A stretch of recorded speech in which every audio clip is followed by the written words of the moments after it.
Vous est-il déjà arrivé d'être au mauvais endroit au mauvais moment? C'est exactement ce qui est arrivé à Kalief Browder, un jeune Américain qui sera arrêté en pleine rue après qu'on ait signalé le vol d'un sac à dos. Kalief Browder n'en démordra jamais, non, il n'a pas volé ce sac à dos, mais le système judiciaire en a décidé autrement. Alors il a deux solutions, soit il plaide coupable, soit il continue de croupir en prison.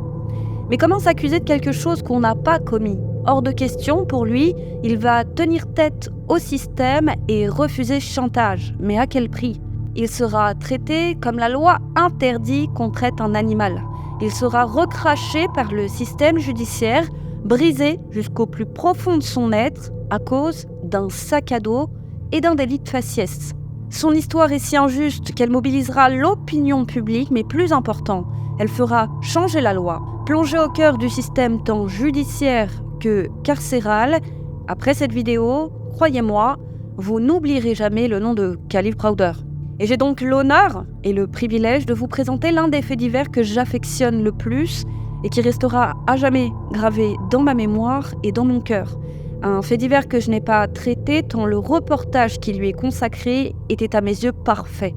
Et je me souviens avoir été émue aux larmes comme tous ceux qui l'ont vu. Il était, à mon sens, impossible de passer derrière ce reportage, mais régulièrement, je regardais si quelqu'un avait traité cette affaire sur YouTube, mais voilà des années que non. Alors je me suis dit que c'était peut-être là un signe, et que c'était peut-être à moi de le faire. Aujourd'hui, la triste et terrible histoire de Kalief Browder.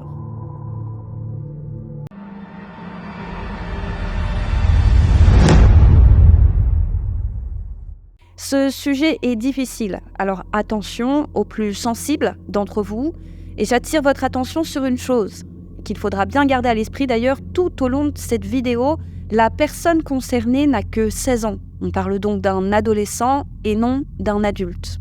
N'hésitez pas à liker la vidéo, à vous abonner, à la commenter aussi, ce sera très important parce que les sujets qu'on va aborder, ils sont hyper touchy, donc j'ai peur qu'elle ne soit poussée vers le bas, ma petite vidéo, alors que Kalief Browder, comme vous le savez, je vous en ai parlé je ne sais combien de fois au cours de ces 3 dernières années. Voilà, ceci étant dit, direction le Bronx cette semaine. Le samedi 15 mai 2010, aux petites heures du matin, on signale à la police un vol à l'arraché en pleine rue. Un passant vient de se faire voler son sac à dos. Il faut agir vite, les policiers peuvent encore attraper l'auteur, vu que ça vient tout juste de se passer.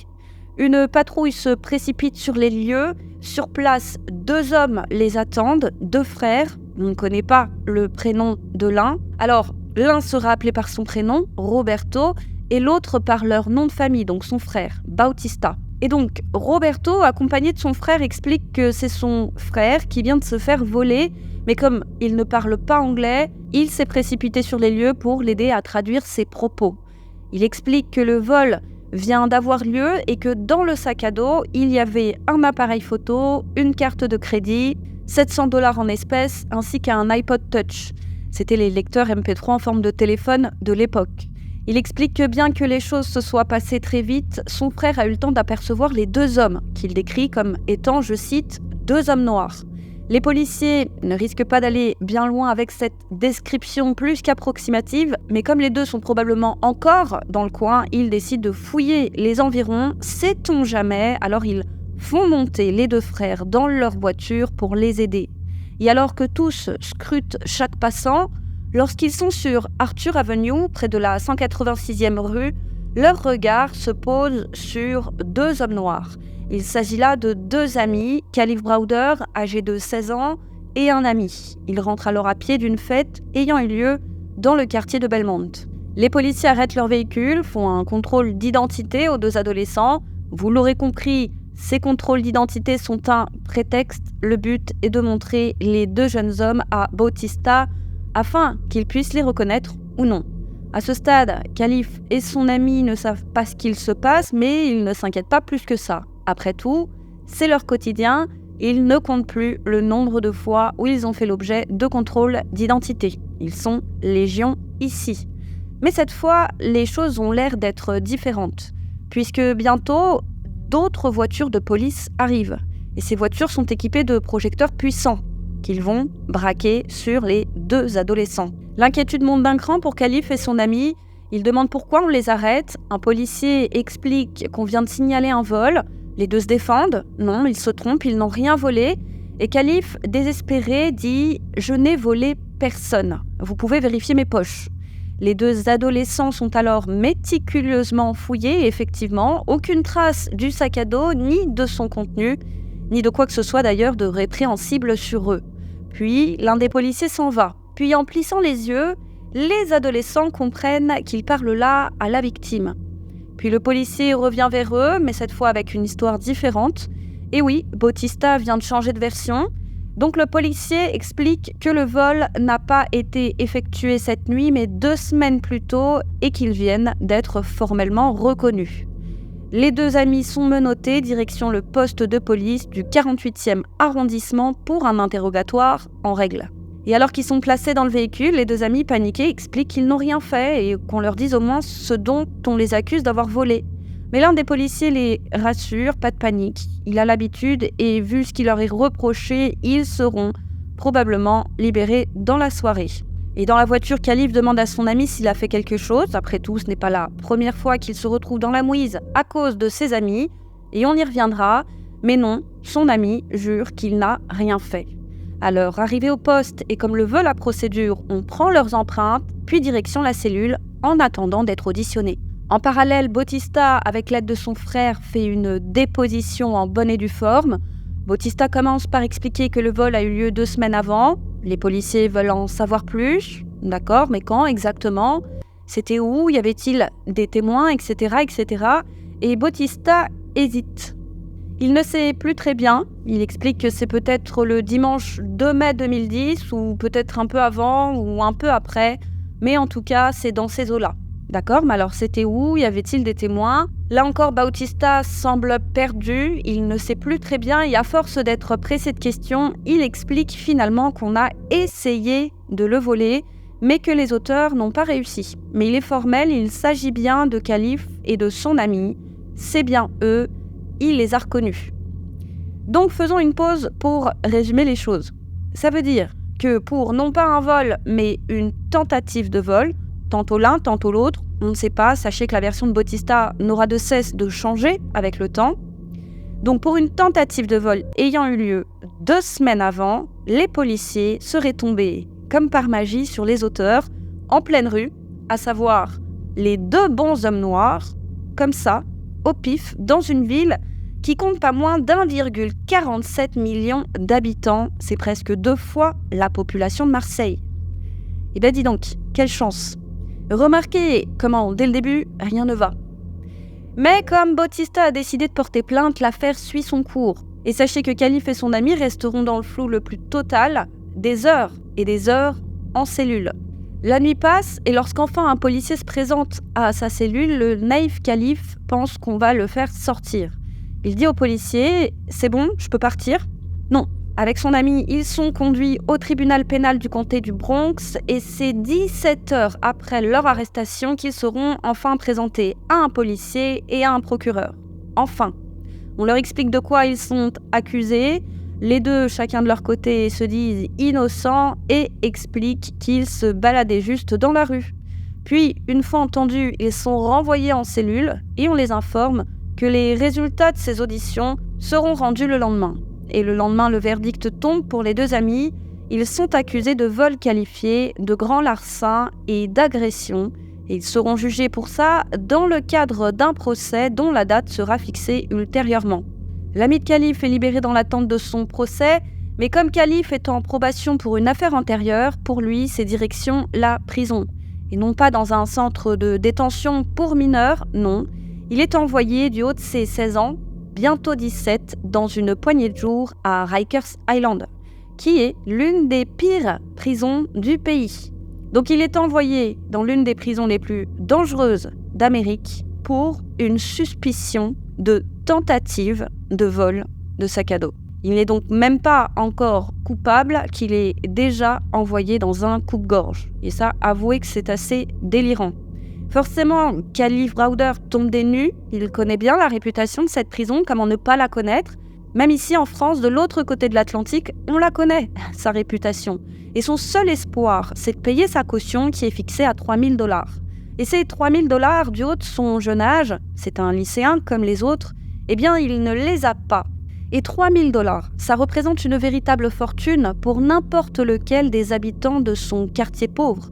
Voilà, c'est comme ça, tout le monde galère, mais il a une chance d'échapper à Rikers et il ne doit pas la rater. Puisque si ses proches arrivent à réunir 900 dollars, ils pourront faire appel à un organisme de caution. En gros, ces organismes vont compléter la somme nécessaire à condition que vous puissiez leur apporter des garanties de remboursement. En l'occurrence, pour Khalif, payer 900 dollars tout de suite et généralement mettre en gage des objets de valeur. Khalif appelle alors sa mère, Venida. La pauvre tombe de haut. Qui aimerait voir son enfant adolescent ne serait-ce qu'une seule heure à Rikers Island? Et le problème, c'est qu'elle ne les a même pas, ces 900 dollars. Et c'est une course contre la montre qui se joue avant que Khalif ne soit transféré à Rikers. Elle appelle un à un les membres de sa famille, ses amis proches, mais c'est presque la fin du mois, et même s'ils sont inquiets pour Khalif, ils n'ont pas cet argent. Ils peinent déjà tous à finir le mois. Alors désespérée, elle s'en va frapper à la porte des voisins qu'elle connaît. Elle les supplie un par un d'aider son fils, et par chance, et comme Venida, c'est un peu la mère Teresa de son quartier, eh bien, un voisin qui a cet argent accepte gracieusement de les lui prêter.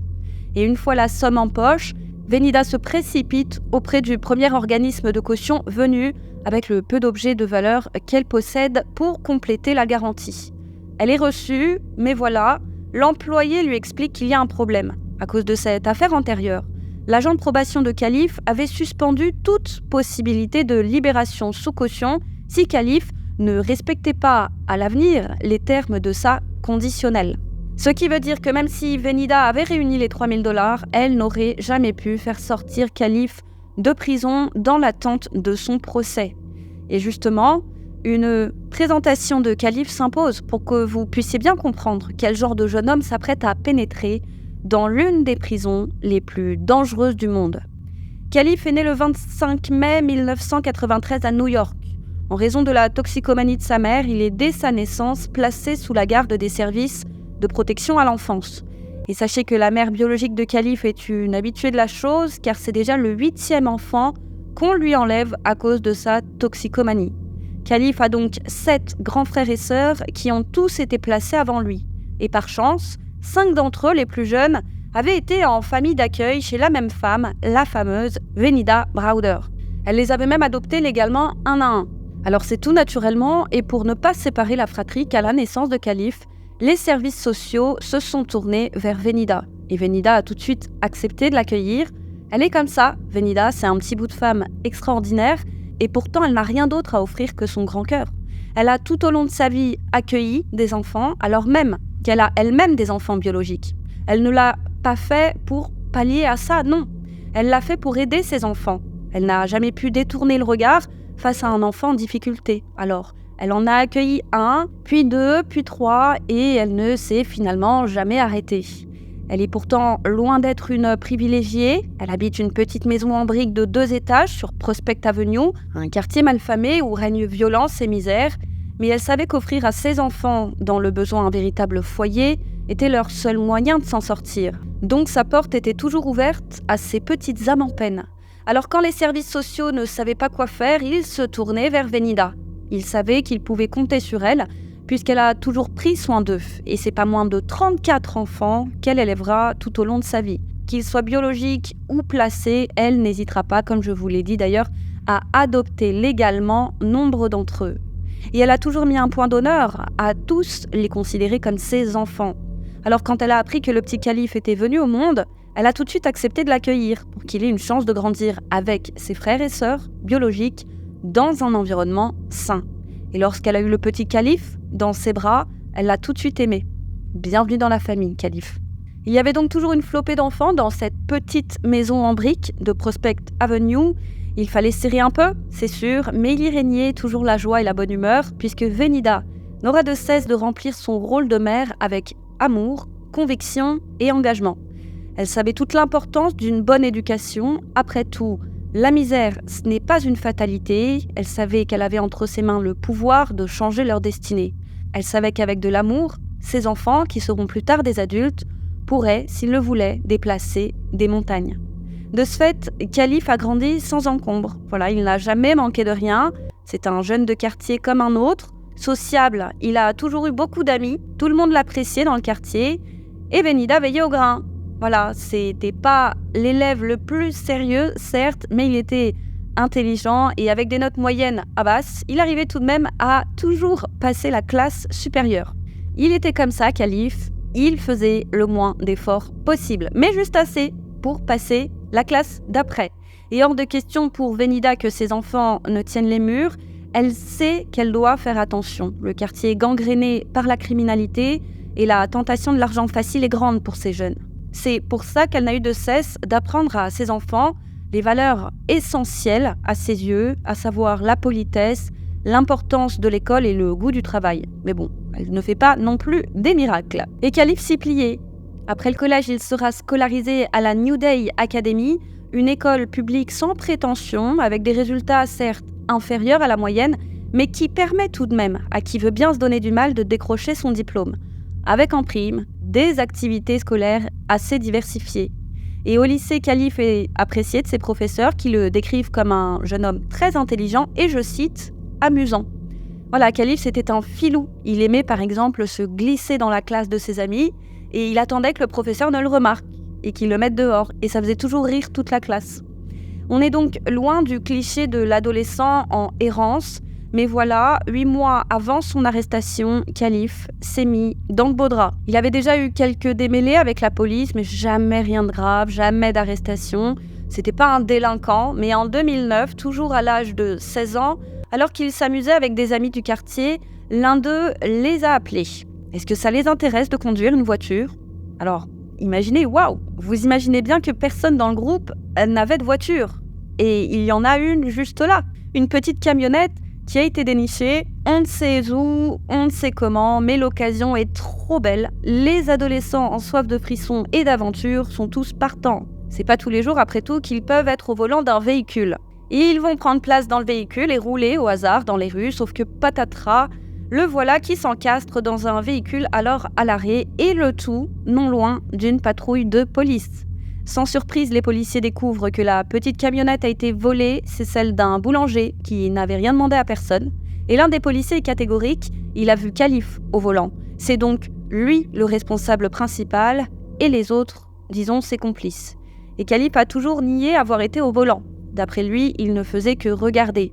Mais direction le poste de police pour Khalif et ses amis. Khalif va tenter d'expliquer aux policiers que ce n'est pas lui qui a volé le véhicule et qu'il n'était même pas au volant. Tu m'en diras tant, se disent les policiers. Alors avec en face de lui le témoignage d'un policier et incapable de prouver le contraire, et aussi et surtout pour limiter la casse, Khalif va plaider coupable. Il est alors mineur mais jugé en tant qu'adulte comme la loi le permettait à l'époque. Et c'était monnaie courante. Il a été condamné pour grand larcin, mais comme son casier judiciaire était vide et qu'il était encore scolarisé, il a bénéficié de l'indulgence du juge qui l'a condamné à une peine de prison avec sursis, et s'il en respectait les conditions, cette condamnation serait même effacée de son casier. Mais à l'inverse, au moindre faux pas, c'est la prison assurée et il purgera la totalité de sa peine. En apprenant ça, forcément Benida est hors d'elle.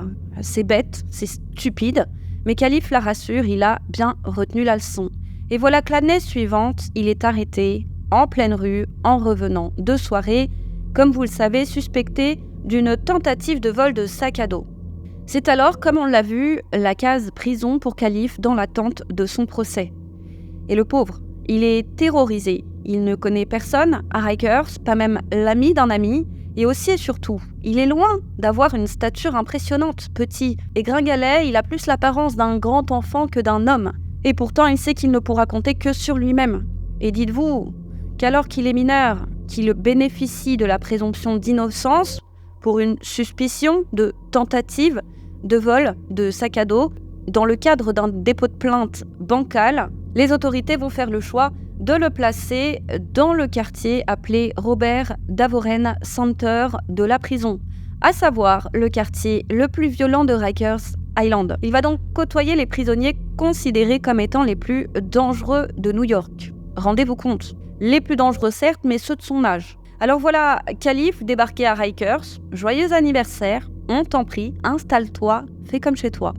Et Khalif, encore une fois, est intelligent. Il a beaucoup entendu parler de Rikers dans son quartier et il a vu des films, reportages et séries aussi sur l'univers carcéral. Alors s'il sait une chose, c'est que là-bas c'est sauvage et que si tu te montres faible, t'es foutu. Au mieux, tu seras le souffre-douleur de tes codétenus. Au pire, tu deviendras, et excusez-moi du terme, la pute attitrée de je ne sais quel pervers. Et je ne sais pas si vous avez vu la série Oz, sortie en 1997. Ceux qui l'ont vue savent tout à fait de quoi je parle, et je vous la recommande. Mais sincèrement, dès le premier épisode, vous verrez, vous serez scotché, mais vous serez aussi choqué. Et elle est connue pour être assez fidèle à la réalité, et elle retranscrit assez bien les conditions de vie des quartiers de haute sécurité. Voilà, petite parenthèse fermée. Donc, Khalif sait que pour échapper au pire, il doit avoir l'air d'un dur à cuire et il doit aussi se muscler au plus vite. De 1, pour dissuader un maximum qui que ce soit de s'attaquer à lui, et de 2, pour avoir assez de force pour se défendre le cas échéant. Et c'est un peu la loi de la street, il sait qu'il ne doit jamais baisser les yeux et jamais, au grand jamais, tenter d'éviter une agression. Il doit toujours faire face à quiconque l'attaque, quitte à être transformé en bouillie. Puisqu'il est impératif de se faire respecter, c'est comme dans la nature, soit tu es une proie, soit tu es un prédateur. Ismaël, un adolescent new-yorkais qui avait lui aussi été placé à Rikers à l'âge de 16 ans, a témoigné. Il a dit que là-bas, ce qu'il faut, c'est montrer sa méchanceté, puisque c'est la loi du plus fort qui règne. Et que la première chose à faire, et le plus vite possible, c'est de trouver une arme. Soit tu l'achètes, soit tu la confectionnes. C'est une question de survie. Khalif sait qu'il laisse derrière lui son enfance. Il dira plus tard, je cite, « C'est à ce moment que j'ai décidé de devenir un homme. » Et donc, nous y sommes. Les portes de la prison s'ouvrent et voilà Khalif lâché dans l'arène, dans l'une des plus terribles fosses aux lions du pays.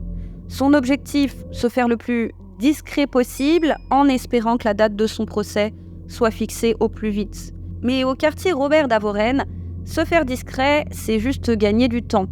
Avec cette culture de la violence qui règne en maître, la majorité des détenus se retrouveront tôt ou tard avec des fractures en tout genre, des mâchoires cassées, des lacérations, des visages brisés, etc., etc. À son arrivée, il est placé dans un gigantesque dortoir, un dortoir ouvert qui compte une 50aine de lits. Et les occupants de ce dortoir sont tous mineurs, à savoir tous âgés de moins de 21 ans. Khalif va attentivement observer le fonctionnement de la prison pour s'adapter au plus vite. Il constate dès le premier soir que les prisonniers dorment sur leurs affaires, ça c'est la base, sinon tu es volé à la vitesse de l'éclair. On lui a fourni entre autres choses un seau en plastique dur, un savon, des chaussettes, une serviette, etc., etc., en sachant que le moindre de tes effets personnels a de la valeur. Le savon par exemple, il ne sert pas qu'à se laver, il permet aussi de laver ses vêtements, puisque oui, à Rikers, ce sont les prisonniers qui doivent laver eux-mêmes leurs vêtements. Et les tenues sont rongées par la rouille puisqu'elles sèchent sur des supports rouillés. Puis à la cantine, il constate que les prisonniers ont l'interdiction de se parler et ça arrange plutôt ses affaires puisque tous parlent à longueur de journée des mêmes choses, à savoir de crimes et de filles. Puis il découvre un autre espace important, c'est le lieu de vie des prisonniers, leur grand salon, on va dire. Il y a la télé, il y a les téléphones, etc., etc. Et ce lieu de vie est contrôlé par un gang dans l'indifférence la plus totale des gardiens. Le chef de gang décide de tout et les membres font appliquer les consignes. C'est lui qui décide qui a le droit de s'asseoir pour regarder la télévision, les autres doivent s'asseoir par terre, il contrôle également l'accès au téléphone, etc., etc. Ensuite, il y a la cour et d'autres lieux comme la salle de sport et j'en passe. Et les premières journées passent sans encombre. Khalif en reste à son plan de départ, discrétion et entraînement. Donc il ne va pas arrêter de faire de l'exercice. On peut le voir sur les images des caméras de vidéosurveillance que se procureront plus tard des journalistes, que Khalif fait sans arrêt des pompes. À la moindre occasion, dans un couloir entre deux fouilles, il sait que le moment tant redouté de la provocation/altercation viendra inéluctablement. Et que ce sera là un test qui va déterminer son avenir à Rikers. Et il ne sait pas combien de temps il va y rester. Puis arrive le week-end, c'est là son seul réconfort, la visite hebdomadaire de Venida. Khalif prend des nouvelles de la famille, mais aussi et surtout c'est grâce à sa mère qu'il peut s'informer des avancées de son dossier. Elle le rassure, il a désormais un avocat Et comme la famille n'a pas d'argent, on lui a attribué un avocat commis d'office, maître Brendan O'Meara. Et il lui a dit que comme l'affaire est simple, il devrait rapidement être jugé, mais qu'il n'y a toujours pas de date. Et petite parenthèse, sachez que son avocat ne va pas se fouler. Et j'ai l'impression que c'est pas la passion du métier qui l'étouffe.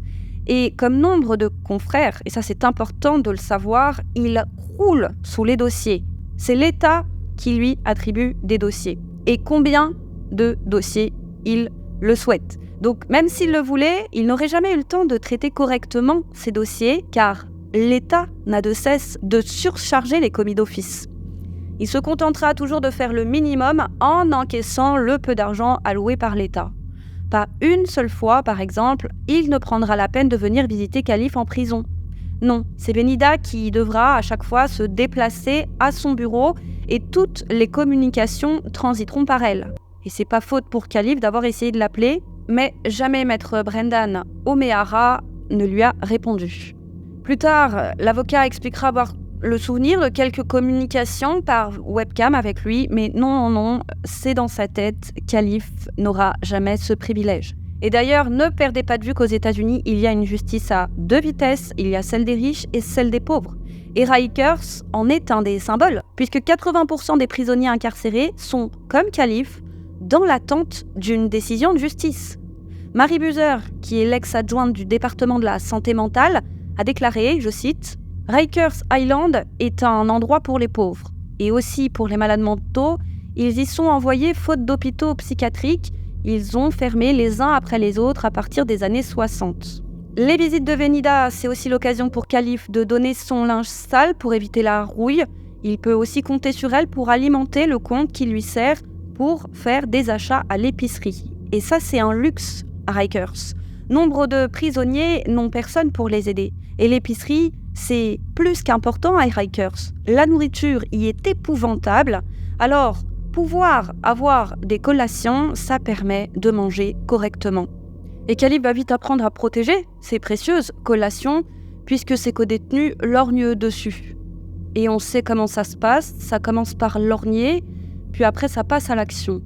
Puis les jours passent encore, une poignée, et la première confrontation physique arrive. Mais aux surprises, elle ne vient pas des prisonniers, mais des gardiens. Ce jour-là, il va découvrir que certains matons peuvent se montrer plus violents encore que les détenus, pire même. Il semble entretenir cette culture de la violence qui règne à Rikers. Et donc, ce jour-là, Khalif a le malheur d'être, encore une fois, au mauvais endroit au mauvais moment, puisque non loin de lui éclate une bagarre. Les matons interviennent, mais comme ils n'ont pas vu qui en est à l'origine, ils demandent à tous qui a fait ça. Forcément, personne ne répond. Être un mouchard vous expose à de redoutables représailles en prison. Alors les matons décident de tous, sans exception, les aligner contre le mur. Et ils leur expliquent que comme personne ne veut dénoncer les instigateurs, eh bien ils vont tous prendre. Un par un, ils seront bastonnés. Chacun sa méthode pour se faire respecter et insuffler la peur à Rikers, matons comme détenus. Et ils les avertissent que si l'un d'entre eux a le malheur de signaler ses blessures à l'infirmerie, il sera placé à l'isolement pour une durée indéterminée. Bah oui, comme ça, pas de rapport. Et sachez que s'il y a bien une chose que craignent par-dessus tout les prisonniers, c'est l'isolement. Il paraît que ceux qui y passent trop de temps deviennent fous. Seuls, à longueur de journée entre quatre murs, sans aucune interaction, eh bien, paraît que tu finis zinzin. Et pour résister, il faut avoir un mental hors du commun. Combien sont revenus se parlant à eux-mêmes, complètement déconnectés de la réalité, comme s'ils étaient restés perchés dans leur tête sans ne plus pouvoir avoir la capacité d'interagir avec le monde extérieur. On ne les compte plus. Alors il se passe le mot dès leur arrivée, il faut y passer le moins de temps possible, sinon ça disjoncte là-haut. Si ça disjoncte, c'est fini, tu seras foutu pour le reste de tes jours. Et pour mieux comprendre, arrêtons-nous 2 secondes sur le témoignage de Marie Buser, souvenez-vous, celle qui a été l'ex-chef adjointe du département de la santé mentale. Elle a expliqué que les détenus mis à l'isolement étaient envoyés dans des cellules de moins de 3 mètres carrés, où on les laissait croupir 23 heures par jour. Elle a dit, je cite, « L'isolement, c'est une méthode de management, une méthode cruelle. Quasiment tous les jours, on était appelé parce que quelqu'un se fracassait la tête contre la porte de sa cellule, ou que quelqu'un s'enduisait d'excréments ou tenait des propos incohérents. J'ai vu aussi beaucoup de nœuds de marins, disons, fabriqués par les prisonniers. Fin de citation. C'est donc pour ça qu'en l'an 2000, 5 ans après avoir pris ses fonctions, écœurée, elle a jeté l'éponge, elle a démissionné, elle n'était plus capable de supporter ce qu'elle voyait. C'était, selon elle, inhumain. Donc, un à un, les adolescents / détenus se font frapper, Khalif compris, coup de poing, coup de pied, etc. À la fin, ça pissait le sang partout. Khalif dira « Leur nez coulait, leur visage était ensanglanté et leurs yeux étaient enflés. Et sans surprise, personne n'a signalé ces blessures. Tout est mieux que l'isolement. » Puis une semaine va passer, puis encore une autre. Khalif se muscle toujours un peu plus. Il réussit à se faire discret, le tout avec le soutien ô combien précieux de Venida, qui lui annonce à chaque visite qu'aucune date de procès n'a encore été fixée. Et la raison, c'est qu'à New York, le système judiciaire est engorgé. Il y a énormément de retard dans les procédures, c'est saturé. Il n'y a pas assez d'employés. Le résultat, c'est que les procédures s'éternisent. Pour Khalif, comme pour nombre de ses codétenus, d'où les 80% dans l'attente de leur procès. Et donc c'est pour ça que les personnes qui ont les moyens se ruinent pour recruter les meilleurs avocats.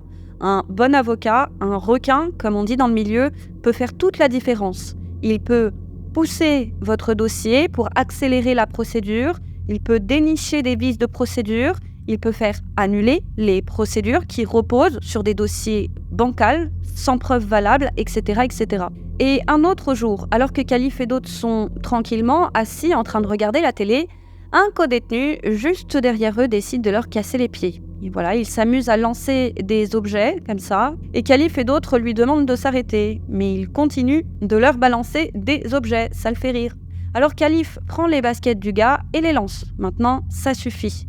Et le codétenu a ce qu'il voulait, la bagarre, alors il se jette sur Khalif. Et les deux commencent à se battre. Et les matons viennent les séparer, et encore une fois, ce que détestent par-dessus tout les matons, ce sont les bagarres. Alors les deux sont envoyés à l'isolement pour une durée de 2 semaines. Et voilà Khalif dans l'endroit tant redouté par ses codétenus, et il comprendra mieux au fur et à mesure de son séjour en prison.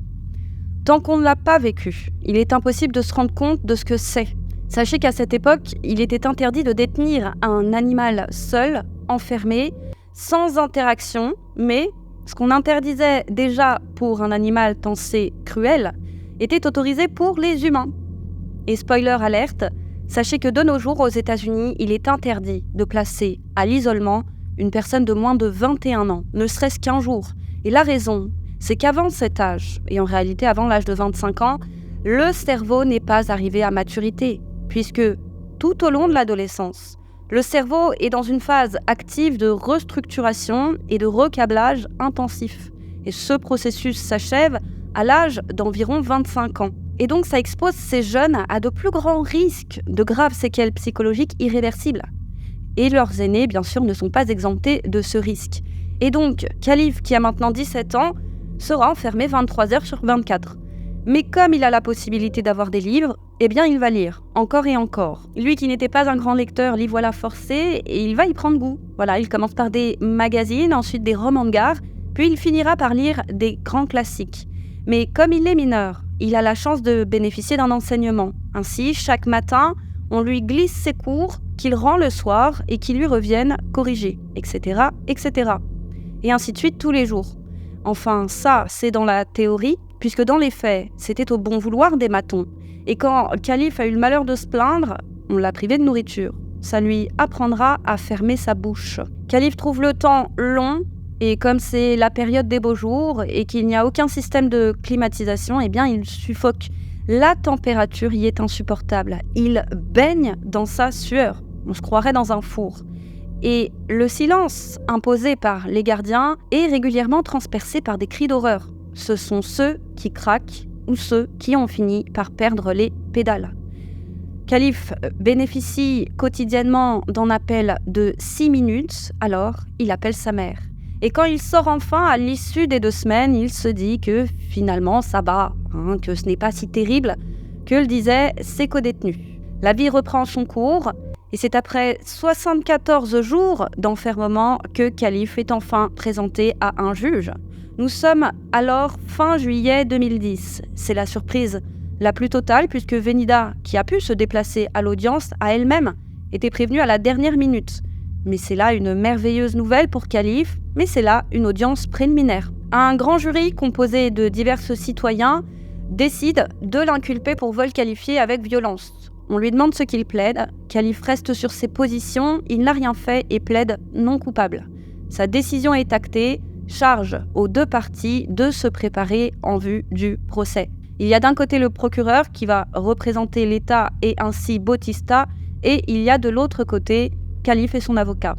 Voilà Khalif de retour en prison pour une période indéterminée, mais il a l'espoir que tout ça se termine au plus vite. Après tout, son avocat lui a dit qu'il devrait facilement s'en sortir comme l'accusation est plutôt bancale et que l'affaire, encore une fois, a l'air plutôt banale. Et avec ces nouveaux chefs d'inculpation, Venida en profite pour refaire les démarches qu'elle avait faites afin d'obtenir une libération sous caution comme la loi l'y autorise. Mais idem, c'est refusé à cause de la condamnation antérieure. Alors Khalif compte les jours, mais il se dit qu'avec cette audience préliminaire, les choses avancent enfin. Et il pense à ce stade qu'il n'en a plus pour longtemps. Mais encore une fois, la procédure va traîner en longueur. Au point où les semaines passent, puis les mois, et c'est toujours pareil. Aucune date de procès n'est fixée. Et ce qui rassure Khalif, c'est que ses codétenus, qui sont de bien meilleurs conseils que son avocat, lui ont dit que l'État a 6 mois pour le juger. Faute de quoi, les poursuites peuvent être abandonnées. C'est dans la Constitution américaine. Il est dit, je cite, « Dans toutes les poursuites pénales, l'accusé aura le droit à un procès rapide et public par un jury impartial. » Alors, Khalif attend ce délai avec impatience pour que son avocat puisse déposer une requête en annulation. Et ce délai expire bientôt. Mais ça, c'est la théorie. Dans les faits, il est facile de suspendre ce délai. Déjà, pour qu'un procès puisse avoir lieu, les deux parties doivent se déclarer prêtes. Si ce n'est pas le cas, l'une ou l'autre des parties peut demander un report et l'État peut tout à fait décider de rallonger ce délai s'il manque de temps pour la préparation, à savoir la sélection du grand jury, la disponibilité d'un juge, etc., etc. Et le procès de Khalif aurait peut-être pu avoir lieu avant si son branquignol d'avocat n'avait pas fait une erreur de débutant, à savoir envoyer ses démarches à la mauvaise juridiction.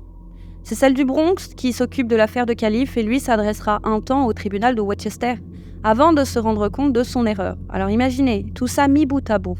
Et tout ce temps, Khalif, qu'on ne met au courant de rien, doit rester derrière les barreaux. Mais il tient bon et arrive à se tenir à l'écart de tout problème. Le temps passe et alors qu'il n'est plus qu'à une poignée de semaines des fameux 6 mois, voilà que ce qu'il redoutait tant arrive. Nous sommes alors le 20 octobre, soit 3 mois après la dernière audience et 5 mois après son arrivée. Et c'est là le début des ennuis pour Khalif. Alors que le membre d'un gang passe à côté de lui, il lui crache au visage, comme ça, dans la pure gratuité. Khalif est si surpris qu'il n'a même pas le temps de réagir. Et il est si confus qu'il reste figé, complètement abasourdi. Et quand il reprend ses esprits, il comprend la grave erreur qu'il vient de commettre, celle de ne pas s'être défendu. Et n'allez pas croire que c'est là un simple crachat. C'est en réalité un message que lui envoie ce gang. Ce qu'il doit comprendre par là, c'est qu'il est dans leur viseur, qu'ils l'ont choisi comme cible. Et ce n'est là que la première étape. Ça monte toujours crescendo. Aujourd'hui un crachat, demain une baffe, etc., etc. C'est donc là un test pour Khalif, et s'il ne fait rien, il est foutu. Les membres du gang décideront de faire ce qu'ils veulent avec lui. Et en 5 mois, il a eu tout le temps nécessaire de voir dans quelle situation désespérée se sont retrouvés ceux qui ne se sont pas défendus. Puisqu'à Rikers ne règne pas que la culture de la violence, il règne aussi celle du viol. C'est un moyen d'asseoir son autorité là-bas, chez les femmes comme chez les hommes. Prenons l'exemple de Cathy Morse, 57 ans. En 2005, elle a détourné près de 300 000 $ à son employeur et au total, elle a passé 15 mois à Rikers. Elle a expliqué qu'il fallait absolument rester aux aguets, surveiller le seau en plastique sous son lit qui contient ses affaires, et elle était, elle, dans un dortoir de 60 détenus. Mais elle a découvert autre chose. À près de 60 ans, elle a été violée sous la douche par 4 autres détenus. Elle a dit « Rien n'a plus jamais été comme avant pour moi. Je n'ai pas rapporté mon agression, ça ne m'aurait pas aidé, au contraire, ça aurait été pire. Certaines avaient été conduites à l'isolement pour avoir dénoncé ça. Et comme tous, je craignais l'isolement.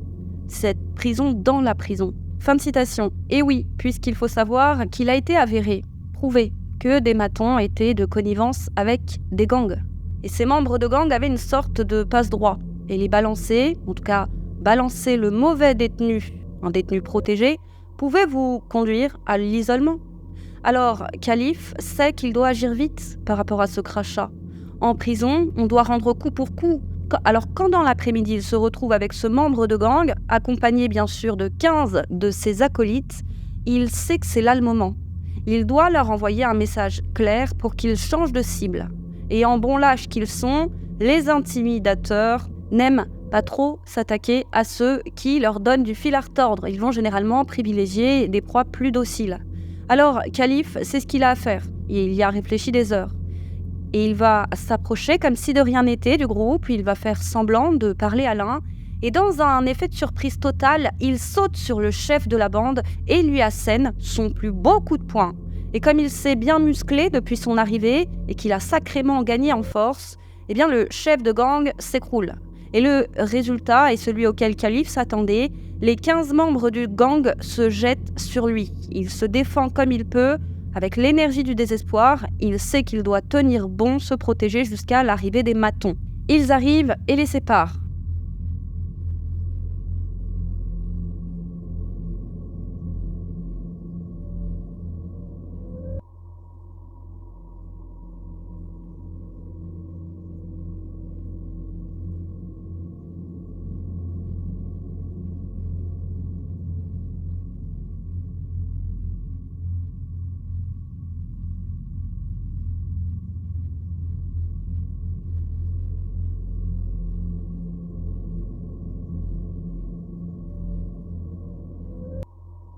Et ils isolent Khalif dans une toute petite pièce à côté et regardez dans quel état de stress il est. Regardez.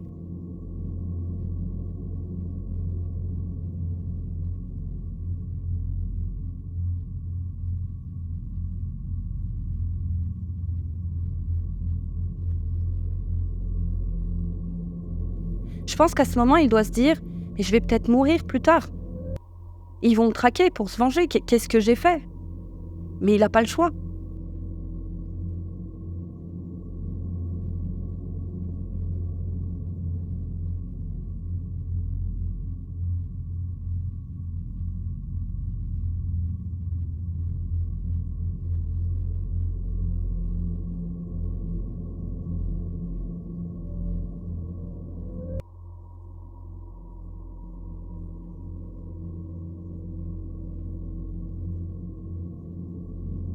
Et regardez ce qu'il se passe une poignée de minutes plus tard. Un membre réussit à forcer la porte en tapant dessus. Imaginez, et ça c'est que le début pour Khalif. Imaginez combien de fois il a pensé être tué. Mais encore une fois, les bagarres, c'est synonyme d'isolement. Alors, ce qu'il sait aussi, Khalif, c'est qu'il sera puni de cette manière par l'administration pénitentiaire. Et il est envoyé donc sans surprise à l'isolement, mais devinez pour combien de temps cette fois. Non pas 1 mois, non pas 2 mois, mais 10 mois. Ce qui explique, avec de telles peines, pourquoi à Rikers, 40% des détenus sont atteints de dépression, de schizophrénie, de troubles bipolaires et j'en passe. Un taux qui a doublé en 8 ans à l'époque où Khalif était à Rikers. Et donc le seul espoir pour Khalif, c'est d'être jugé au plus vite. Mais c'est toujours pareil, l'État a du mal à se coordonner pour trouver une date. Et celles qui sont proposées au procureur, attribuées à Khalif, ne semblent jamais lui convenir. Il n'est jamais disponible, tantôt il plaide ailleurs, tantôt ci, tantôt ça. Bref, ça retarde toujours plus les choses. Et quand enfin une date est fixée, et que Khalif est conduit au tribunal, c'est toujours la même chose. On lui demande ce qu'il plaide, il plaide non coupable. Et là, bim, le procureur invoque un besoin impératif de report. Tiens donc, comme c'est bizarre. Et vous verrez pourquoi plus tard. Et quand ce n'est pas le procureur, c'est le grand jury. Bref, il y a toujours un problème. Les mois passent, et pendant ce temps, Khalif croupit dans sa cellule de 3 mètres carrés comme enterré vivant. Il n'est sorti que pour assister à son procès qui en fait est reporté. Et là, pendant ces 10 mois, il va vite découvrir que ce que disent les détenus sur l'isolement est vrai, complètement vrai. Le manque d'interaction, ça vous brise un homme. Mais si c'était que ça, encore, non. Les conditions de détention, ils sont terribles. Les privations de nourriture sont régulières, soit si tu te plains, soit si tu fais trop de bruit. Un regard de travers à un maton, c'est pareil. Si tu te plains d'être malmené par les matons, c'est pareil. Ils peuvent te cracher à la figure, te frapper gratuitement. Dites-vous bien qu'il y a les bons et les mauvais gardiens. Et je pense que c'est compliqué de rester. Regardez ce qu'a fait l'une des responsables, elle est partie. Donc il ne doit pas y avoir les meilleurs éléments là-bas. Mais nombre d'entre eux sont d'une violence extrême. Et justement, c'est vraiment là-bas qu'il va découvrir à quel point certains matons sont pires, si ce n'est pas mieux que les criminels qu'ils encadrent. Pas tous, encore une fois, mais il y a clairement des cinglés, ceux qui adorent casser du détenu et qui font tout pour, qui adorent les voir souffrir, qui n'attendent que ça. Combien ont l'habitude d'aller tabasser les prisonniers récalcitrants dans les douches, là où il n'y a pas de caméra? Alors, je vais vous donner un exemple qui se passera le 23 septembre 2012. Donc, on va faire un petit saut dans le futur, quelques mois plus tard, et on reviendra après à notre récit. À force d'être maltraité par un maton encore et encore, Khalif a eu le malheur de lui répondre.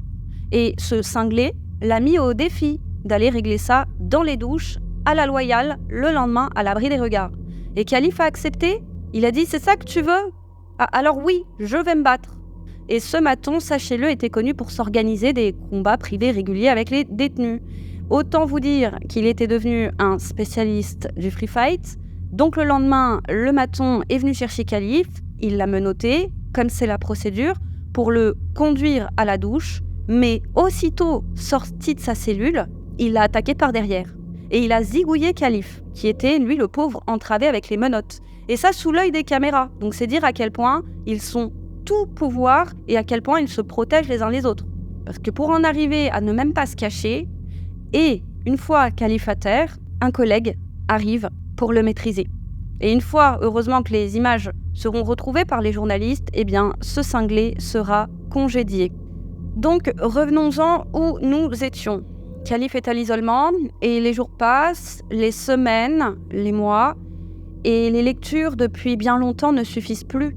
Et c'est pareil pour tout le monde, ils font les 100 pas, alors ils pensent, forcément, ils se parlent à eux-mêmes, certains dansent, certains tentent de fixer un point pour ne pas se laisser happer par leur esprit, qui commence, à force, à avoir du mal à distinguer les pensées du réel. C'est comme si les pensées devenaient réelles. À force du manque d'interaction, le cerveau se brouille dans ses perceptions. La plupart vont entendre au minimum des bruits qui n'existent pas. D'autres voient des choses. Et à ce stade, ils sont conscients que ce sont là des hallucinations. Alors ils luttent. Encore une fois, certains écrivent, certains lisent. Tout est bon pour essayer de discipliner son cerveau pour résister aux hallucinations. Et le cerveau, lui, pendant ce temps, il essaye de mettre de l'ordre. Et cette période prolongée d'enfermement fait que l'activité cérébrale ralentit de plus en plus. Et puis un jour, ça disjoncte. Les hallucinations deviennent la réalité. Tu penses que ce que tu vois est vrai. La paranoïa s'empare de toi. La peur, par exemple, qu'on vienne défoncer ta porte. Et puis tu finis par t'éclater la tête contre les murs, par exemple. Ou bien te badigeonner de merde en riant. Et ce risque de démence est démultiplié sur les cerveaux des adolescents. Et ceux qui ont vécu cette expérience expliquent que c'est comme vivre en enfer, comme dans les films, ou tel qu'il est décrit dans les textes anciens, mais sur Terre. Alors finalement, et pour beaucoup, la mort devient la seule issue. Et Khalif essaye comme tant d'autres de tenir bon, mais on lui murmure à l'oreille qu'on lui veut du mal. Au début, il sait qu'elle n'est pas réelle, cette voix. Et puis après, il se dit que si, cette voix, elle existe. Et puis, elle a raison. Puis, il essaye de se ressaisir. Non, Khalif, elle n'existe pas, cette voix. Ainsi de suite. C'est comme ça à longueur de journée. Et tout ça entrecoupé d'ascenseurs émotionnels, puisque Khalif est conduit régulièrement au tribunal pour qu'on lui annonce un report. Mais le 17 février 2012 sera différent. À ce stade, ça fait près d'1 an que Khalif est derrière les barreaux. C'est le jour de son procès, le énième. Khalif y croit encore et toujours. Il se dit que là, c'est la bonne. Alléluia. Mais en fait, non. Non. De un, Khalif n'a pas été conduit à temps au tribunal. Son avocat a donc renoncé à plaider. Et même s'il avait plaidé en l'absence de son client, le procureur a de toute façon invoqué une nouvelle excuse. Cette fois, c'est son assistant qui n'est pas là, et oui, il est en vacances. Alors il demande un ajournement de 5 jours, mais cette fois, c'est l'avocat de Khalif qui n'est pas disponible dans 5 jours. Et oui, avec tous les dossiers qu'il a, oui, c'est pas parce qu'il ne veut pas, hein. Alors le procès est reporté à dans un mois, à savoir le 16 mars. À ce stade, on nage en plein délire pour Khalif. Il est clairement entouré de bras cassés, et là, trop c'est trop pour lui, trop d'injustice. Et ce qui va faire la différence cette fois, c'est que Khalif va vraiment péter les plombs. De retour dans sa cellule, ivre de rage, il piétine son seau en plastique qui se brise en dizaines de morceaux, et là c'est le déclic. Il prend un morceau et se rature les poignets. Et oui, à force de mauvais traitements, de privations, de solitude et de reports incessants, il tente d'en finir. Par chance, un maton le surprend, il est envoyé à l'infirmerie, soigné, puis retour à l'isolement. Puis le 16 mars donc, rebelote, il plaide coupable. Et cette fois, le procureur explique qu'il a du mal à joindre le plaignant, Bautista. Mais à ce stade, plus rien n'étonne Khalif. Et est-ce que ça lui fait vraiment grand-chose ? Pas sûr. Et les mois vont encore passer, c'est toujours la même chose. Il survit comme il peut, mais en réalité, sa psyché est déjà gravement atteinte. Le cerveau humain, qui plus est celui d'un adolescent, n'est pas équipé pour supporter l'enfermement. C'est donc toute sa structure cérébrale qui se modifie lentement au fur et à mesure qu'on le laisse croupir dans sa cellule. Et donc il aura le temps de purger ses 10 mois à l'isolement avant de voir la couleur d'une décision de justice. Il réintègre alors son quartier disciplinaire. Et lorsque Venida le revoit à la première visite, depuis 10 mois, elle comprend tout de suite. Ce n'est plus le même qu'elle a en face d'elle. Son fils a changé. Son regard n'est plus le même. Il s'est assombri, il ne sourit plus, il ne rit plus et il est amaigri. Khalif a été affamé. Khalif comme tant d'autres. Et maintenant que Khalif a la possibilité de manger à sa faim, eh bien, il gagne rapidement en masse musculaire. Et à ce moment, impossible de reconnaître le Khalif d'avant. Même son avocat qu'il croise depuis plus d'1 an maintenant, lors des procès reportés, eh bien, il le remarque. Il dira qu'au début, Khalif était poli, sympathique et que c'était un client souriant des plus agréables, mais qu'il n'a eu de cesse de s'endurcir. Et puis, manque de chance pour Khalif, c'est l'été. Alors l'administration fonctionne au ralenti. Il n'y a aucune disponibilité pour un éventuel procès avant la rentrée. Et pendant ce temps, Khalif doit faire face à ce gang. Vous pensez bien que le chef n'a pas oublié et tous veulent lui faire la peau. Ils attendent juste le bon moment. Ils le savent, Khalif le sait. Les uns veulent asseoir leur autorité et Khalif leur tient tête pour ne pas finir à leur merci. Sans compter les autres, hein. Il y a toujours quelqu'un de partant pour vous victimiser en prison ou pour vous voler. Au total, Khalif sera soumis à 10 combats pour survivre. 10 fois où il a risqué sa vie pour simplement pouvoir vivre dignement. Et 10 fois où il sera envoyé à l'isolement pour des durées toujours plus longues. Et la conséquence, c'est que Khalif Browder va devenir paranoïaque, mais vraiment, au sens clinique du terme. Et au total, et comme la grande majorité des détenus, Khalif sera envoyé à l'isolement sur des laps de temps de plusieurs mois. Et comme il y a près d'1 millier de cellules d'isolement, il y a de la place pour tout le monde. Elles sont toujours remplies et on fait sortir l'un quand ça arrange d'en faire rentrer un autre. Ce qui signifie qu'un 10e des prisonniers de tout Rikers Island peut être placé en simultané à l'isolement. C'est impossible d'y échapper et 40% en garderont des séquelles psychologiques. 40%. Et pendant ce temps, chacun à son niveau va participer au report du procès de Khalif pendant encore des mois. Encore une fois, tantôt le procureur, tantôt le grand jury, les disponibilités des uns, des autres, tantôt c'est le juge, tantôt c'est l'avocat, c'est toujours pareil. Et à chaque fois qu'une date est fixée, Khalif est conduit au tribunal puisqu'on lui annonce sur place pour constater qu'il manque des personnes dans le grand jury, que le procureur n'a pas pu finalement se déplacer, etc. Et c'est toujours la même chose, quand il le peut, il plaide non coupable. Mais rebelote, juste avant la décision, c'est reporté. Report à l'automne 2011, puis fin 2011, puis début 2012. C'est une situation ubuesque qui n'a l'air de déranger personne. C'est 7 juges qui vont se succéder dans le dossier de Khalif et aucun ne se dira « Tiens, ça fait quand même beaucoup de reports là. Et si on arrêtait le délire collectif ?» Mais non. Donc, report quand il ira à l'audience pour celle du 29 juin 2012, pareil pour celle du 28 septembre 2012, mais après cette énième audience, il y a du nouveau. Changement de stratégie du côté du procureur. Et je ne vous ai pas parlé des procureurs aux États-Unis, les amis. Il faut savoir que beaucoup sont obnubilés par leur taux de réussite au procès. Certains se prévalent de gagner dans plus de 95% de leurs affaires, vous imaginez ? Et nombre d'entre eux tiennent à garder ce taux de réussite. C'est ça qui fait leur renommée. Ce qui voudrait dire que le hasard fait que les accusés qu'ils ont en face d'eux sont quasiment toujours coupables. Et c'est toujours pareil, avec ou sans preuve, que le dossier soit bancal, comme celui de Khalif, ou plus caractérisé, comme d'autres. C'est toujours la même. Soit il gagne, soit l'accusé plaide coupable. Et l'affaire se résout au détour d'un accord. C'est pour ça qu'il y a autant de plaidoyers en culpabilité. Beaucoup, c'est pour arrêter les frais, quoi. Stop. Donc, ça n'arrange pas vraiment les affaires de nombreux procureurs du Bronx et d'ailleurs aux États-Unis, et bien que l'accusé insiste comme ça à toujours plaider non coupable, alors même qu'il n'y a pas grand-chose dans leur dossier. Et pourtant, un procureur, il est censé être à la recherche de la vérité. En principe, c'est ça. Souvenez-vous, il représente l'État. Et l'État, ce qu'elle veut, c'est la justice. Que justice soit faite. Mais dans les faits, non, pas du tout. Le procureur, ce qu'il veut, c'est gagner. Et ça va faire énormément de bruit. On passe à côté, dans la pratique, de leur rôle véritable. Et moi, quand j'ai lu ça, je me suis dit, ah bon ?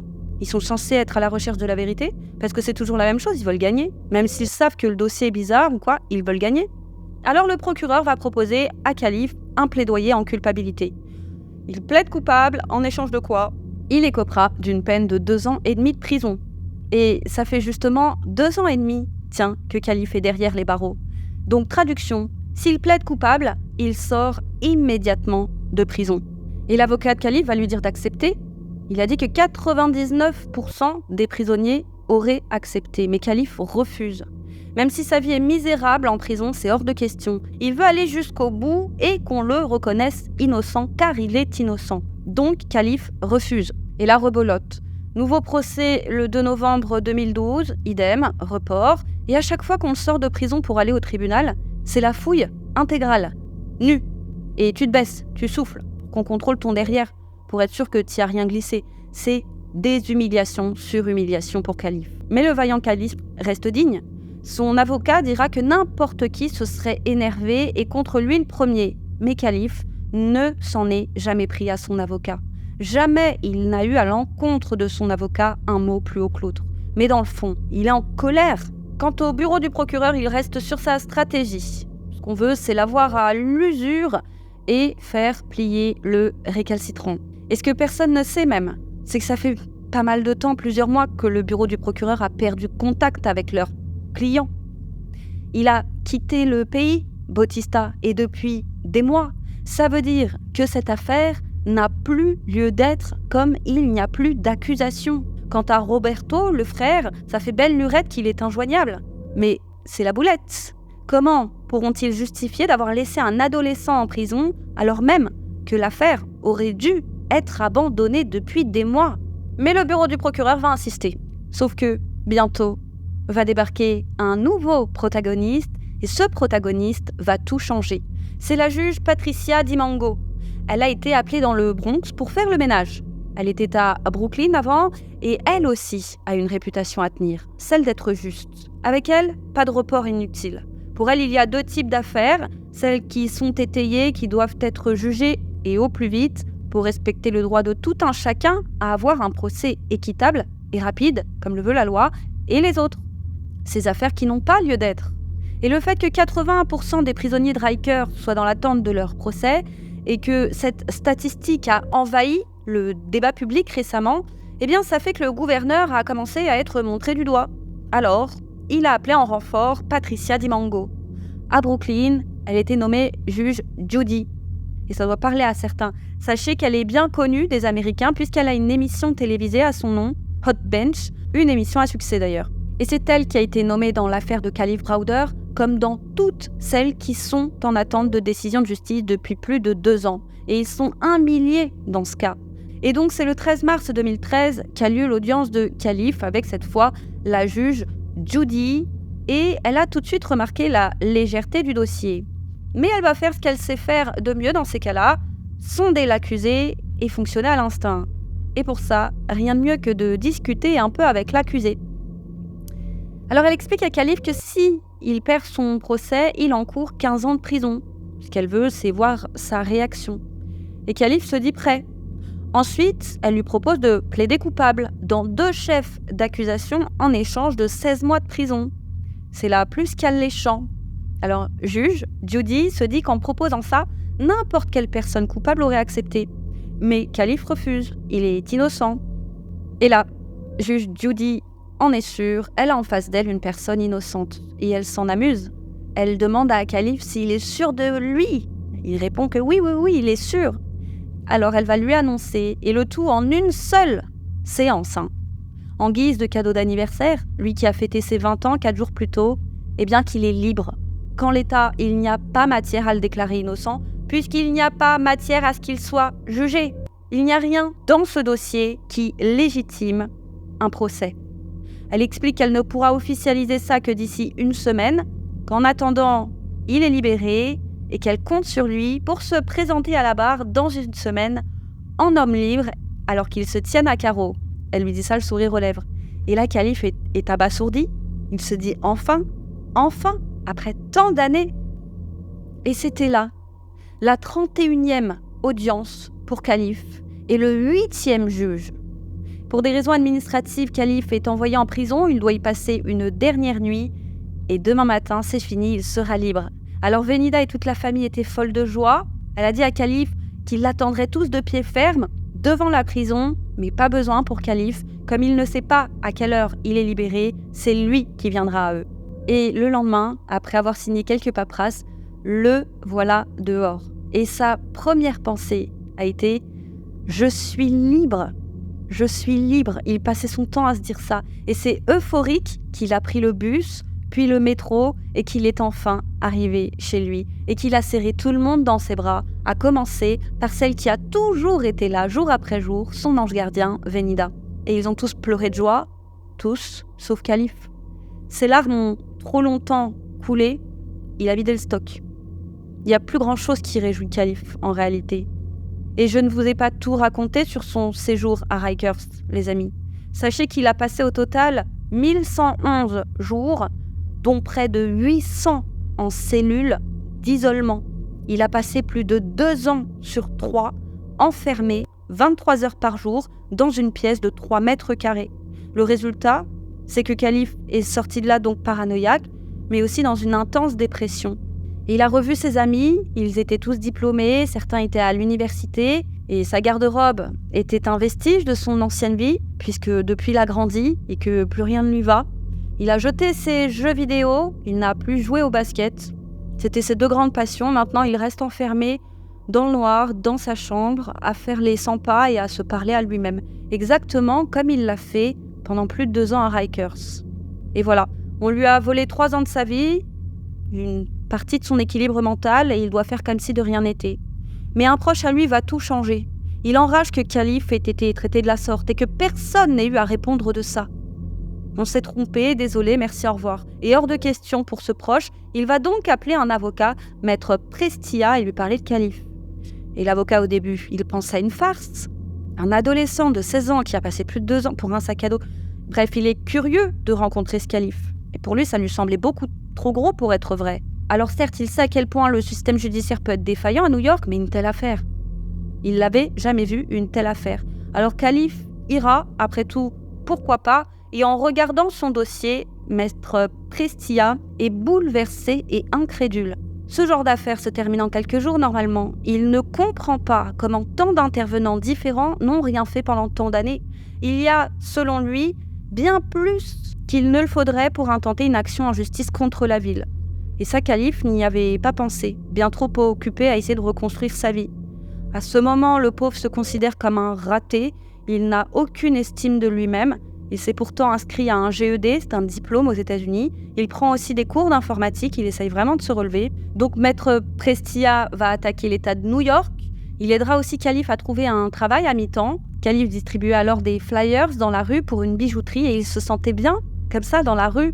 C'était à Wall Street, entouré d'autant de monde, à rêver qu'un jour il serait comme l'un de ces hommes d'affaires qu'il croise et que lui aussi il sera utile à la société. Alors il semble reprendre du poil de la bête, il sera surpris d'ailleurs de décrocher son GED et avec une moyenne impressionnante compte tenu de son retard. Il sera fier de lui, il a eu enfin un diplôme d'études secondaires, il s'inscrit ensuite au Bronx Community College et comme il est probable qu'il reçoive des millions de dollars de dédommagement de l'État, tout le monde n'a de cesse de lui dire à quel point il doit être heureux, qu'il a tout pour être heureux et que finalement tout ça c'était un mal pour un bien. Mais Khalif est un homme brisé, il est traumatisé, Rikers occupe encore toutes ses pensées, il a des flashbacks qui lui reviennent en permanence, il suffit qu'il y ait une odeur, un son, et parfois ça déconnecte là-haut. Et quand ça déconnecte, il se met à parler tout seul, n'importe où, ça peut être dans le métro, à la fac, et puis boum, ça reconnecte, et il voit ces visages inquiets autour de lui, ou ces regards dénigrants, ou les gens qui s'éloignent pensant que c'est là un fou. Et il le sait, c'est l'isolement. Voilà, c'est comme ça. À l'isolement, on perd la tête. Et entouré de criminels et d'autant de violence, on perd aussi une chose, foi en l'humanité.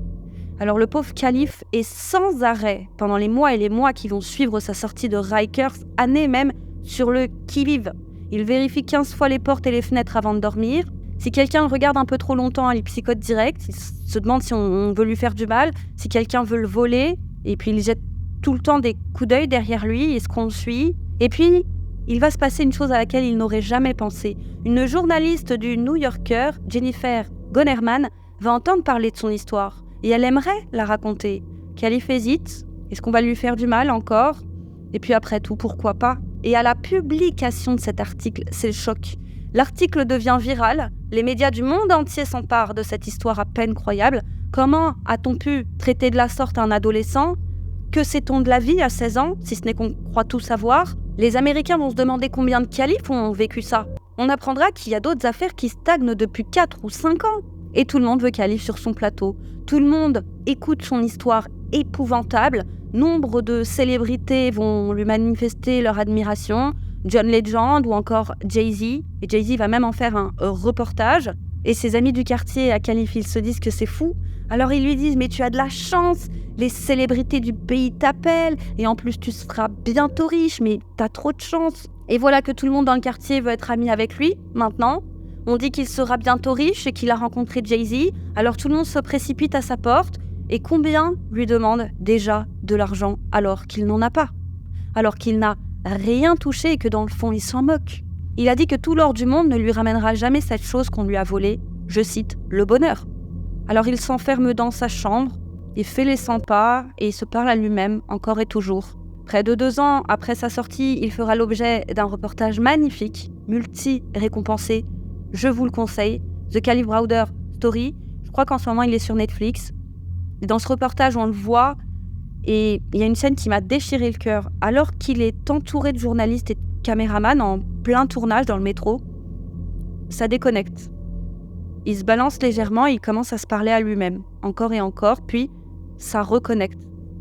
Imaginez, vous êtes pourtant entouré de journalistes et de caméramans, et ça déconnecte. Même avec le temps qui passe, parfois, il a l'impression qu'il n'est jamais sorti de Rikers. Il se souvient de tout, des coups des matons, de sa terreur, de ce sentiment d'injustice. Et Venida est inquiète, elle voit bien qu'il va mal. Parfois, il regarde dans le vague, elle peut sentir toute cette douleur. Et puis un jour, elle entend un boum. Une mère sait. Elle sait. Alors elle se précipite dehors, d'où vient le bruit, et elle voit Khalif. Il s'est pendu à la climatisation extérieure. Et là, elle se dit, mais pas ça, pas maintenant. Imaginez, ils se sont tellement battus, pas maintenant. Elle se précipite, il y avait son frère aussi à la maison. Il décroche Khalif, mais il n'y a plus rien à faire. Il meurt à l'âge de seulement 22 ans, le 6 juin 2015 à 12h15. À quoi bon toutes les richesses du monde, la célébrité, si on vit en enfer dans sa tête à chaque minute, de chaque heure, de chaque jour? Et ça fait longtemps en réalité que Khalif Browder ne voulait plus vivre. Il avait déjà essayé d'en finir auparavant, seulement 8 mois après sa libération. Il était là physiquement, mais dans sa tête, comme il n'a cessé de le dire, il n'a jamais quitté Rikers. Rikers a tué Kalief Browder. L'État de New York a tué Kalief Browder. Les juges, les procureurs, ils ont tué Kalief. C'est tout un système qui a tué un homme bon. Et ils ont bousillé sa psyché. Et son crime, c'est d'être pauvre et aussi d'être noir. En arrêtant Kalief Browder ce soir-là, on l'a condamné à mort d'une certaine manière. Et ça, ce sera une onde de choc dans le pays, parce que ça survient vraiment quand l'affaire fait grand bruit. La semaine suivante, des personnes vont organiser une veillée de 3 heures près du centre de détention de Manhattan. Ils ne vont cesser de scander « Justice pour Kalief ». Une veillée simultanée aura lieu à Rikers Island. Mais sachez une chose, c'est que la mort de Kalief ne sera pas vaine. Elle entraînera nombre de réformes. C'est grâce à lui que plus aucun adolescent ne sera jamais placé à l'isolement aux États-Unis. Plus aucun. Plus avant l'âge de 21 ans. Cette méthode est considérée comme de la torture et l'État s'est engagé à plus l'encadrer. En 2018, l'Assemblée de l'État a adopté la loi de Kalief, elle est appelée comme ça, qui a eu pour effet de modifier le code de procédure pénale en ce qui concerne les délais pour avoir des procès plus rapides. Les avocats commis d'office, quant à eux, ont été augmentés, leurs salaires ont été alignés sur les salaires des procureurs, et depuis, ils sont moins surchargés de dossiers, pour les motiver un peu plus et pour leur permettre d'avoir le temps de défendre correctement leurs clients. Souvenez-vous, puisque c'est dans le pays tout entier et pas qu'à Rikers que 80% des détenus, donc de tout le pays, qui n'ont pas les moyens de payer un avocat. 8 détenus sur 10 aux États-Unis passera par un commis d'office. Et l'un des vestiges les plus puissants de toute cette histoire, ce sont les images de Rikers, d'un Kalief luttant pour survivre dignement. Et combien d'autres Kalief, après tout, ont plaidé coupables alors qu'ils étaient innocents? Combien ont plaidé coupables à temps dans l'unique but de sauver leur vie pour pouvoir sortir de l'enfer de Rikers ou d'ailleurs? Et ce sont des vies ruinées, puisque c'est compliqué de se faire embaucher aux États-Unis si tu as un casier judiciaire. Et tout ça pourquoi? Pour des statistiques, pour que les bureaux des procureurs puissent se vanter de gagner presque toutes leurs affaires alors qu'on leur demande de faire appliquer la justice, qu'il soit juste. Et surtout, comment peut-on justifier la présence d'un millier de cercueils de 3 mètres carrés pour une seule prison? Sachez que depuis cette histoire, il a été décidé que la prison de Rikers Island allait être fermée. Et les autorités se sont engagées à la fermer avant août 2027. Quant à la famille de Kalief, elle a reçu plus de 3 300 000 $ de dommages et intérêts dans le cadre d'un accord avec la ville. Mais encore une fois, à quoi bon tous ces millions quand on perd la prunelle de ses yeux? Sachez que Venida a plongé dans une intense dépression après la mort de son fils. Sa santé a décliné et elle est morte d'une crise cardiaque l'année suivant la mort de Kalief à l'âge de 63 ans. Et parfois la vie est injuste, cette femme méritait une autre fin. Elle méritait de finir sa vie en coulant des jours heureux, pas en séchant des kilos de larmes, à se battre jusqu'à son dernier souffle pour faire changer ce système immonde. Et aussi et surtout, qui mérite de voir son enfant mourir? Il est où le karma pour cette femme? C'est ce que je me suis dit. Et remarquez que c'est finalement son cœur qui a lâché. Mais est-ce que d'une certaine manière, on ne le lui avait pas arraché 1 an avant? Avant de mourir, Kalief a dit, je cite, « Les gens me disent que parce que j'ai cette affaire contre la ville, je dois aller bien. Mais je ne vais pas bien. Je suis foutu. Je sais que je vais peut-être avoir de l'argent dans cette affaire, mais ça ne va pas m'aider mentalement. Je suis marquée mentalement en ce moment. C'est ce que je ressens, parce qu'il y a certaines choses qui ont changé chez moi, et sans doute pour toujours. Avant d'aller en prison, je ne savais pas beaucoup de choses, et maintenant je connais la vie. Et je suis paranoïaque, et j'ai l'impression qu'on m'a volé mon bonheur. Et sachez que l'une des premières causes de mortalité chez les détenus qui sortent de prison, et ce tout âge confondu, c'est le suicide. Et enfin, selon les spécialistes et en vertu des statistiques sur la culture du viol en prison, il est plus que probable que Kalief ait été soit agressé sexuellement pendant son séjour, soit exposé à la possibilité d'une agression sexuelle imminente. Et on ne sait pas tout de ce que Kalief a vécu en prison. Il a tellement été frappé, maltraité durant ces 3 ans que tout n'a pas été répertorié et il n'a pas eu le temps de tout dire. Et le voulait-il seulement? Voilà, c'était l'histoire de Kalief Browder, devenu, bien malgré lui, le symbole des violences carcérales. Pour les habitués de la chaîne, vous avez sans doute remarqué que j'ai cité le nom de Kalief Browder des dizaines et des dizaines de fois, sans jamais pour autant traiter le sujet. Donc vous savez à quel point cette affaire a une valeur toute particulière à mes yeux. Sans surprise, j'ai assez pleuré en la retraçant. Peut-être que certains d'entre vous aussi, en l'écoutant. Et comme l'affaire est sensible, comme je vous le disais en introduction, elle risque d'être limitée dans sa diffusion. Alors la liker, la partager, la commenter, ça va permettre de faire beaucoup plus rayonner l'histoire de Kalief Browder dans le monde francophone, et ce, même si ce n'est que pour quelques jours. Puisse-t-il, avec Venida, reposer en paix. Quant à moi, je vous dis à très vite sur YouCrime pour une autre triste histoire, les amis.